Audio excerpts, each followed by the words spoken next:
Napag-alaman ng United States Department of Justice o DOJ noong kalagitnaan ng Mayo na nilabag ng Boeing ang 2021 Deferred Prosecution Agreement o DPA na nagtatanggol sa kumpanya mula sa kasong kriminal matapos mangyari ang fatal crashes.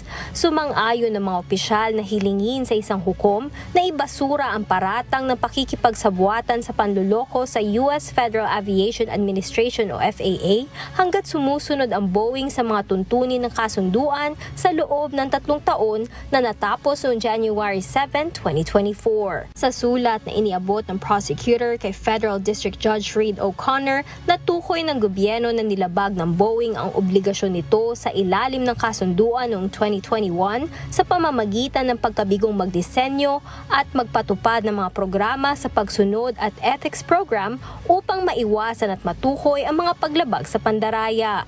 Naniniwala naman ang Boeing na sinusunod at iginagalang nito ang tuntunin ng kasunduan at umaasa sa tugon ng Justice Department.